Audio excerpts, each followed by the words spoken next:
नमस्कार दोस्तों। महाराष्ट्र स्टेट में अगर आपको खेती ज़मीन खरीदी करनी है तो आपके नाम का फार्मर बैकग्राउंड होना बहुत ज़रूरी है, ये तो आप भी जानते हैं।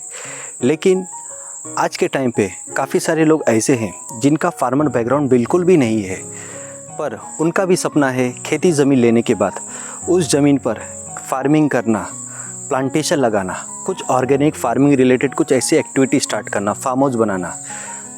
लेकिन फार्मर बैकग्राउंड नहीं होने की वजह से महाराष्ट्र में खेती ज़मीन खरीदी नहीं कर पा रहे हैं। तो आज का इस वीडियो बेसिकली हम फार्मर सर्टिफिकेट की कंप्लीट डिटेल ओवरव्यू के बारे में बात करेंगे कि फार्मर सर्टिफिकेट क्या है, ये कहाँ से बना के दिया जाता है।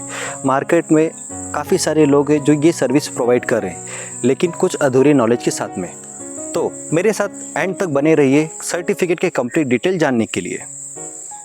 तो दोस्तों, आज के इस वीडियो का हम फर्स्ट टॉपिक कवर करते हैं, फार्मर सर्टिफिकेट क्या है और ये कौन सी स्टेट से बना के दिया जाता है।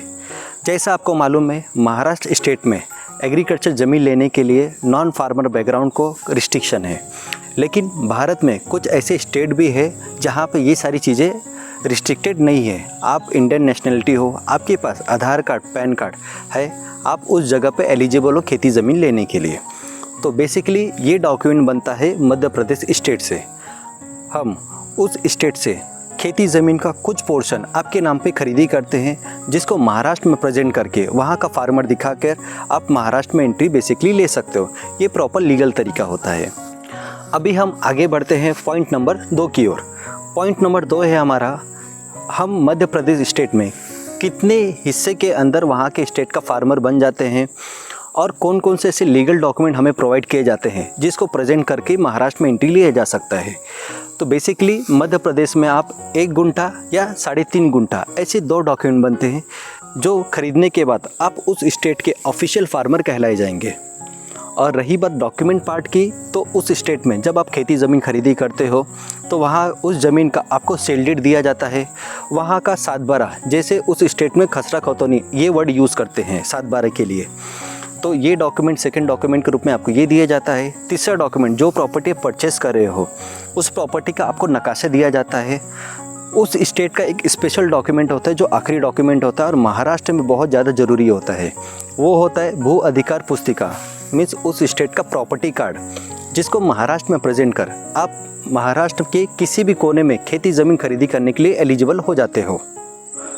पॉइंट नंबर 3, आप मध्य प्रदेश स्टेट के ऑफिशियल फार्मर तो बन गए, लेकिन महाराष्ट्र में आपको ये डॉक्यूमेंट यूज़ कब करना है, आपको ये डॉक्यूमेंट की डिमांड कब आएगी।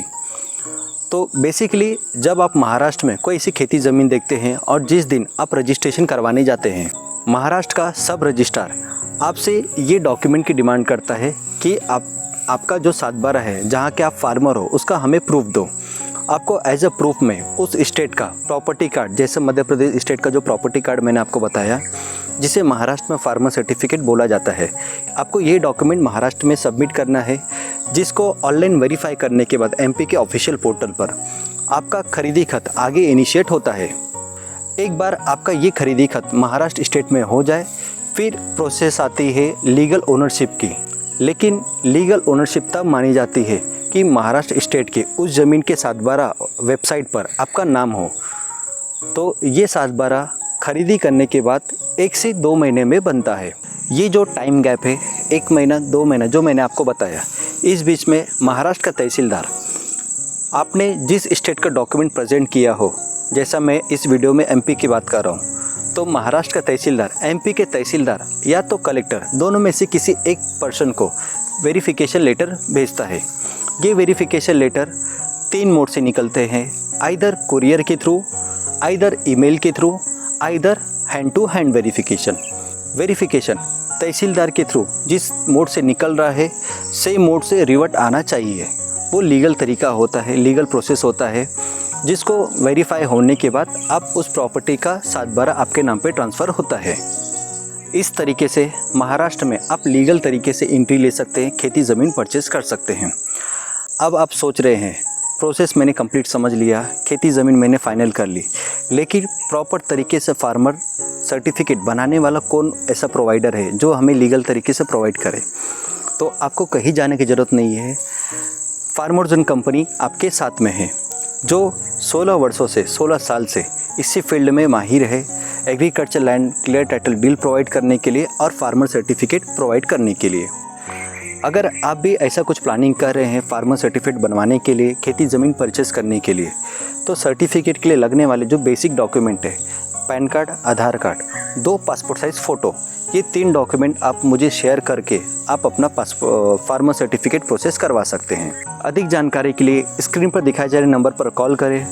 फिर मिलेंगे नेक्स्ट वीडियो में कुछ नए प्रॉपर्टी के साथ में। तब तक के लिए धन्यवाद।